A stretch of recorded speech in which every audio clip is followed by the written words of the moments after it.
જામનગર અને ધ્રોલની બેંકના એટીએમમાં 31.36 લાખ જમા કરવાને બદલે બે શખ્સો વાપરી નાખ્યા, જેની પોલીસ ફરિયાદ નોંધાતા પોલીસે બેને આરોપીની અટકાયત કરી વધુ તપાસ હાથ ધરી છે. રાજકોટની એક ખાનગી કંપનીમાં કસ્ટોડિયલ તરીકે ફરજ બજાવતા Bhavin Bharatbhai Joshi city B police મથકે ફરિયાદ કરી હતી. જામનગર શહેરના અલગ અલગ એટીએમ તેમજ ધ્રોલના એટીએમમાં નાણાં જમા કરવાની નહીં કરાવી કુલ બાકી 31.36 લાખની છેતરપિંડી કરાયા અંગે ફરિયાદ નોંધાવી હતી. જામનગરની અલગ અલગ બેંકો કે જેના એટીએમમાં પૈસા જમા કરાવવા, ઉપાડવા વગેરેની જવાબદારી ખાનગી કંપનીને સોંપવામાં આવી છે અને આવી ખાનગી કંપનીના બેંક કર્મચારીઓ કે જેઓને કસ્ટોડિયા તરીકે નિમણૂક અપાય છે અને જેઓ દ્વારા પાસવર્ડ મેળવીને બેંકના એટીએમમાંથી નાણાં ઉપાડવા અને જમા કરાવવાની જવાબદારી હોય છે.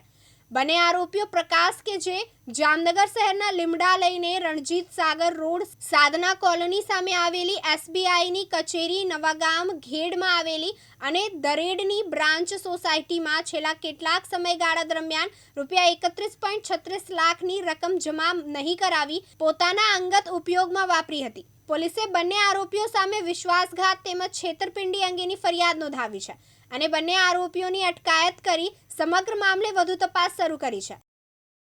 Jamnagar city B division police station વિસ્તારમાં એક ફરિયાદ દાખલ થયેલી છે, જેના વિગત મુજબ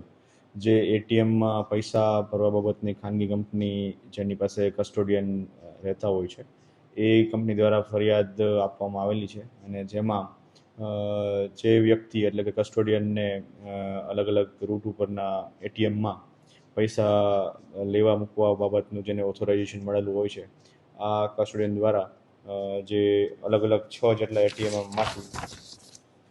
કુલ મળીને રૂપિયા 31,36,000 રૂપિયાનું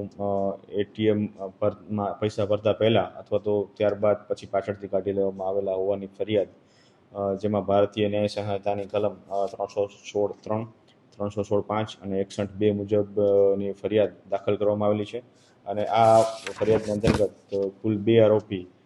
જેનું નામ છે પ્રકાશ નાથાભાઈ મેરિયા અને કશ્યપ ભરતભાઈ અંકલેશ્વરિયા, આ બંને આરોપીની અટક કરી હાલ આગળની કાર્યવાહી ચાલુ છે.